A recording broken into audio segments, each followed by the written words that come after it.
Hello, I'm Silverpaw, and this is Chapter 7, Part 1 of The Storm Within. The jarring sound of an alarm wrenched Fox from his sleep. He groaned, peeking above the blankets of the clock, beeping excitedly across the room.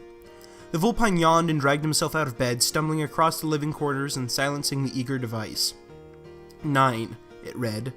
He was usually a morning person, but lately he'd been finding it harder and harder to wake up on time, especially after recent occurrences. The dogfight on Fachina, the damaged R-Wing, the blistering cold, waking up in the med bay, discovering Wolf. Fox scowled. He still wasn't entirely convinced that his interaction with the Lupine earlier had even been real. He knew Wolf wouldn't be the most pleasant of guests, but he expected at least one reluctant thank you somewhere in the exchange. For saving his damn life and risking my own in the process? No big deal, apparently. Krystal would no doubt be awake by now. He wanted to discuss interrogating Wolf as soon as possible. He took a look around his untidy bedroom. The medical gown was strewn on the floor and his bloodied pilot's uniform lay crumpled and tattered in the corner.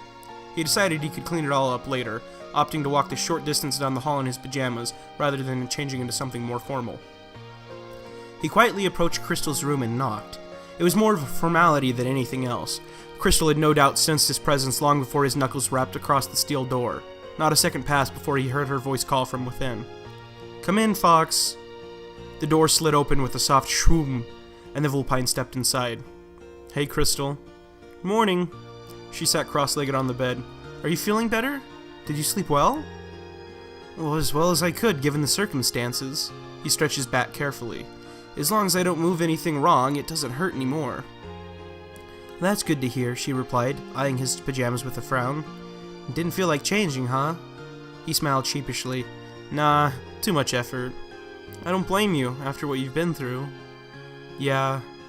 A silence hung in the air for a moment. "Do you need to talk about Wolf?" "Yeah." She nodded, moving to the edge of the bed and inviting Fox to sit down beside her. "I'm all ears." Fox took a deep breath and began to speak. "So I talked to him last night, after you guys left." "Oh, how was that?" It was strange. I've never talked to him in person before. That was a little jarring, but I don't even know how to describe him. Crazy, rude, insufferable." He shook his head. "Worst of all, he's not even the least bit grateful for what we've done for him." She eyed Fox curiously. "Interesting. Not to play devil's advocate here, but remember that he might still be in a state of shock from all that happened."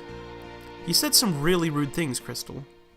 "Well, I don't doubt that he did, and I'm not saying his actions were justified, but I think we need to take a moment to see this from his perspective. I mean, think about it. He's aboard his enemy's ship as a prisoner of war. Who knows what he's thinking right now?" "Well, that's where I need your help," Fox interjected. He wouldn't divulge any information about anything. Krystal raised an eyebrow.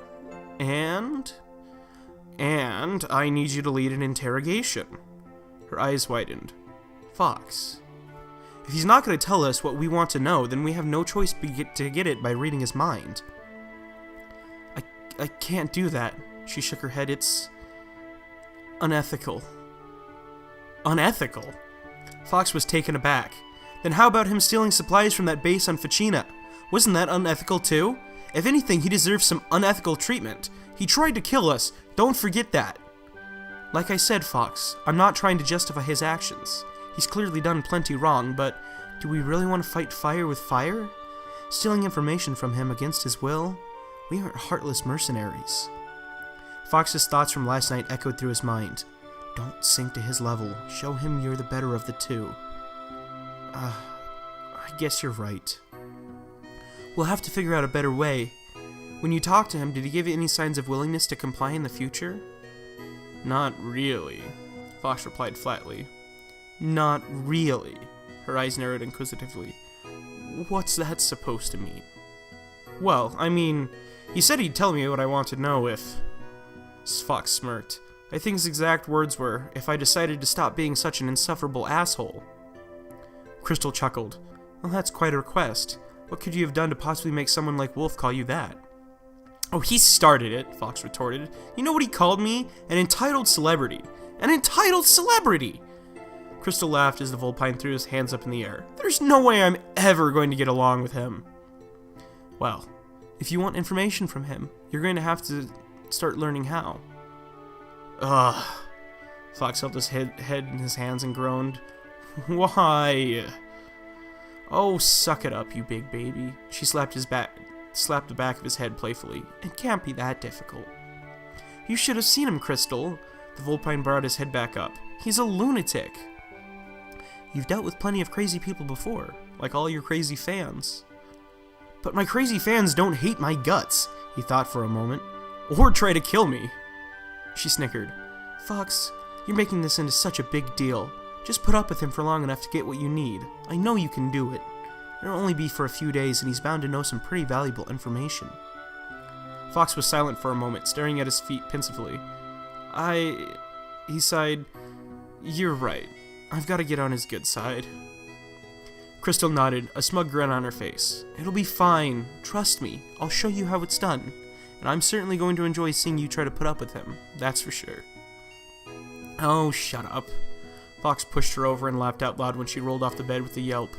Based on how the two interacted, one could easily mistake them for a couple. In fact, when she first joined Star Fox, he himself had often wondered where they stood. However, over the years he'd come to the conclusion that it would be best not to pursue anything. Not only would he be making headlines everywhere if he were no longer single, and no doubt breaking the hearts of fangirls across the galaxy in the process, but if things were to go sour between the two, it would cause incredible strife within the team as well. If there was one thing Fox hated more than the spotlight, it was unnecessary drama. Krystal's face reappeared from below the edge of the bed, ears twitching in mock irritation. Alright, let's go check up on him then. Fox nodded and helped her back up. The two left the room, the door gently sliding into place behind them as they made their way back to the medbay.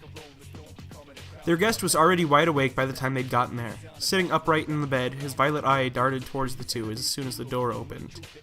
That primal fear no longer gripped Fox as it did when he first laid eyes upon Wolf. Last night's interaction had replaced the fear with a simmering irritation instead. Fox eyed Krystal's face and saw it again. The same look she'd had the first time she met Wolf. It was a mixture of confusion and bafflement. Her eyebrows furrowed as she was concentrating on something difficult. What could possibly be on her mind? She blinked, shaking her head as if to clear her mind, and she leaned close to Fox and whispered in her ear, "Watch and learn." He looked back to his nemesis. The lupine was already staring Fox down. The two locked eyes narrowed with distrust when Krystal attempted to break the tension. "Good morning, Wolf." The lupine shifted his focus to Krystal. "Did you sleep well?" He raised an eyebrow at her question, searching her tone of voice for ulterior motives, but decided there were none. "As well as I could, given the circumstances." His voice had considerable less edge than it did the night before.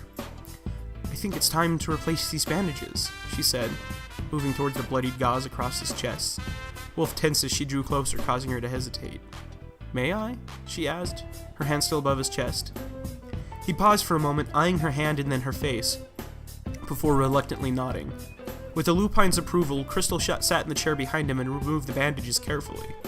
He gritted his teeth as the fabric tugged on his blood-crusted fur before finally coming off.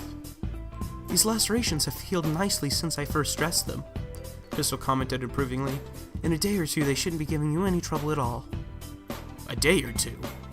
Wolf was skeptical. "You're crazy. Something like this ought to take at least a week to heal." "Not with our medical technology, it won't." She began to gently clean his wounds. "This isn't your ordinary hospital treatment. The medical technology aboard the Great Fox was cutting edge. The speed at which it could heal injuries was downright incredible. Fox wouldn't have been recovering for weeks if he'd been admitted to a civilian medical facility on Corneria, but aboard the Great Fox, it would take no more than a handful of days to heal completely, including his broken foot. In fact, Fox himself was feeling much better as well, though the stitches still pulled warningly when he moved too fast. His back was no longer in active searing pain." "Huh?" Wolf entertained the thought for a moment. "Impressive. Leaps and bounds better than anything I could do myself." "Yeah, but that's probably not saying much," Fox muttered. Wolf narrowed his eyes at the vulpine in the corner of the room. "Has the Great Fox McCloud ever had to take a knife out of his own leg before? Has he ever had to sew stitches in his own arm?" "You know, there's an easy fix for all that trouble," Fox retorted. "It's called going to the hospital." Krystal shot him a poisonous look. "I've treated my wounds with medpacks my whole life. I don't need a hospital." "You sure as hell needed it when we shot your ass down." fox," Krystal warned. She turned back to Wolf and began applying new bandages, speaking softly. "I'm sorry. I don't know what's gotten into him." Wolf blinked surprisingly.